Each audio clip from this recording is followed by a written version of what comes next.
Hi, Tick Tiger students. My name is Mrs. Espinosa, and today I'm going to be teaching you punctuation. So, what is punctuation? They're the marks used in writing to separate parts of sentence and make the meaning clear. So I went ahead and drew the most common punctuation marks used in 4th grade. We have a period, we have a question mark, exclamation, comma, quotations, and apostrophe. It's not a flying comma. It is called an apostrophe, okay? Right. So now I'm going to teach you each one of those and how to use those whenever you're doing your writing. We have a period. It's basically a dot right here. So a period marks the end of a sentence that is not a question and is not an exclamation. You use them whenever you write declarative sentence. Those are the sentences that basically you just say something. What's your name? Where do you live? What do you want to do? Or imperative sentences. Those are the sentences that indicate a command, like an order. Put the book down. Stop bothering me. Don't call me. So here's a couple examples that I wrote for you.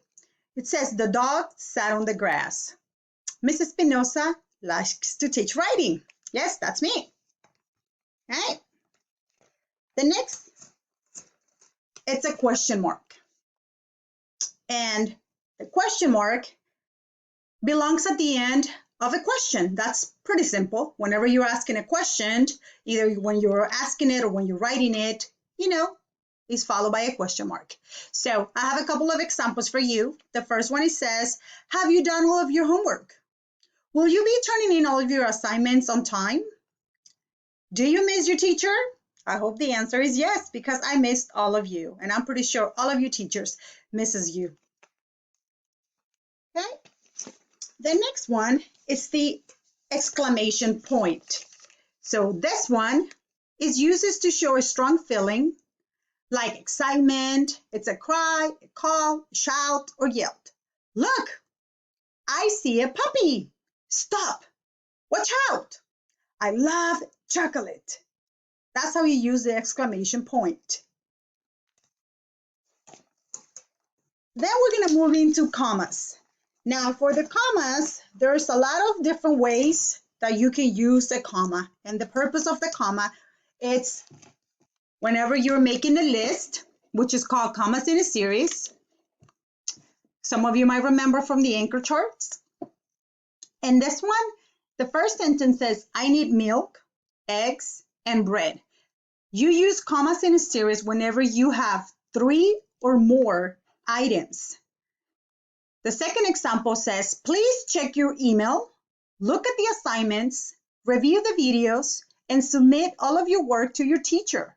So I'm asking you to do 4 different things.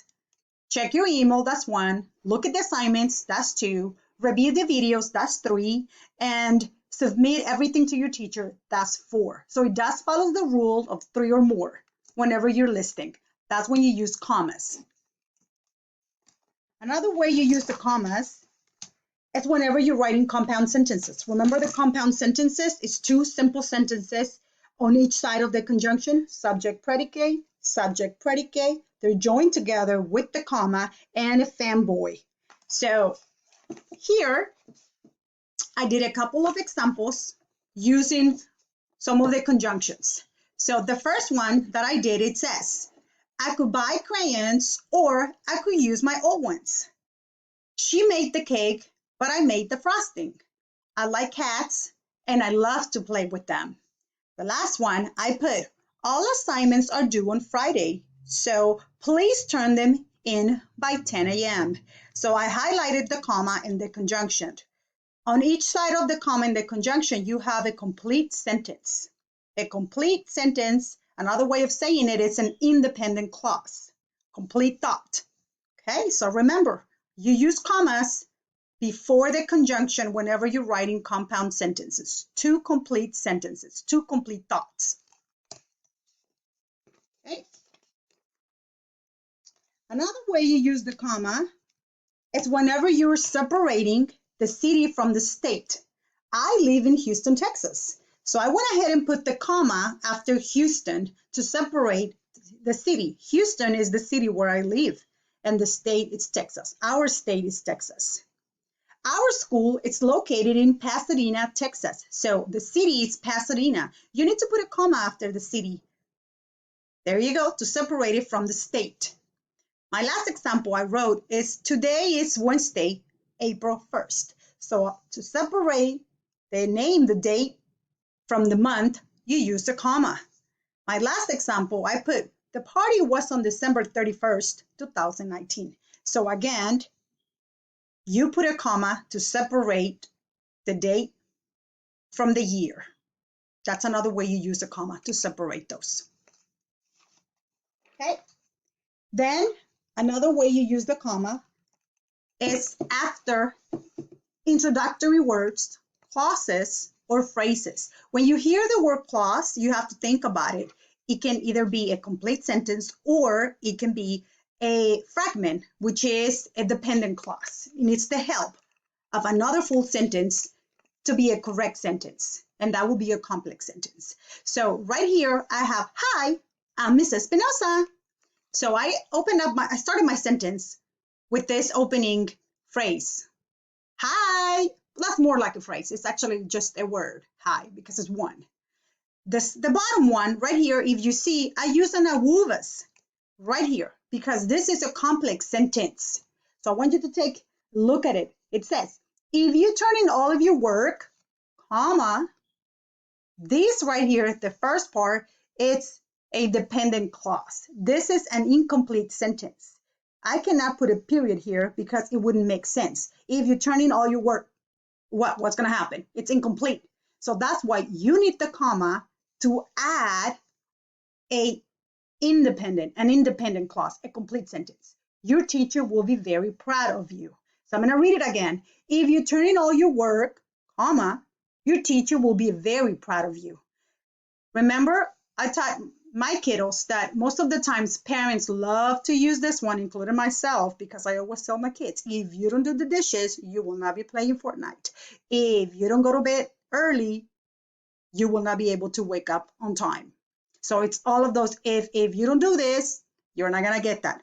If you turn in all of your assignments, you're going to do great. Okay, next. Yes, I will go to your party. Again, here you have an introductory word right here. Then last, I put in December. In December, I like to go watch the Christmas lights. So again, I'm separating. This is a phrase, 2 words. In December, comma, I like to go watch the Christmas lights. Okay. And last use of the commas that I want to teach you is commas are used to separate quotations from the rest of a sentence. So look at this one right here. I just said, comma, open up quotations. Commas are used to separate quotations from the rest of a sentence, period, and then close the quotations. Remember that whenever you're writing a quotations, make sure you put the punctuation before you closing the quotations. That's one of the rules of using quotations. Now, I want to emphasize on this little word said. This word indicates that somebody is about to speak or somebody said something past tense. In this case, it was Mrs. Espinosa. Who said it? It was Mrs. Espinosa. It's me. I just said, comma, and then I open up the quotations to indicate exactly the words that came out of my mouth. Commas are used to separate quotations from the rest of a sentence. Another way is when you start actually with the quote. Open up quotations, capitalize the first word of the quotations, because that's the first word that starts the sentence. Capitalization rule right there. Make sure you turn in all of your assignments, comma, again inside the quotations. Said Mrs. Espinosa. Who said this? I said that. Mrs. Espinosa said that. So I use a comma to separate my actual words, my actual quote, from the person who said it. In this case, it was me, Mrs. Espinosa. So remember, quotations are used to show the words written or spoken by someone else. You want to give them credit for what they said. The last punctuation mark that I want to show you is the apostrophe. It's not called flying comma, and it's not a comma. It's apostrophe. There's two ways you can use an apostrophe. One of the ways you can use an apostrophe is whenever you're writing contractions. I wrote a couple of words. Basically, there's two words that you contract them by removing a letter or letters and replacing them with the apostrophe, like this one, am. If you don't want to write I am, you can simply write I apostrophe am. If you can see, the apostrophe replaces the A. Here's another one. Your equals you are. If you don't want to write two words, well, then you can write it as one contraction word. The apostrophe, again, replaces the letter A. Here's another one. It's, which equals it is. The apostrophe replaces the letter I. And this is how you will see it on a sentence. You're late. See? The apostrophe replaces the letter A. Another way the apostrophe is used whenever you're writing a sentence is when you show ownership, like belonging. Something belongs to someone or to something. Ownership, possessive. Okay, so here it is. It was Brittany's fault. Whose fault? Brittany's fault. My mom's car, it's black. Whose car? My mom's car. The car belongs to who? It belongs to my mom. So whenever you're indicating ownership, you have to use an apostrophe. Okay? For your assignment, boys and girls, you're going to see a sheet that is asking you to write your own sentences indicating how to use those punctuation marks that I just went over. There's going to be an example at the top, and then at the bottom, you're going to write your own sentences. Make sure you check for capitalization. Make sure you're using the correct punctuation mark. And if you have any questions, make sure you go back and play this video again. I hope all of you stay safe. I miss you so much, just like your teachers do. Have a great day, Tigers. See you next week.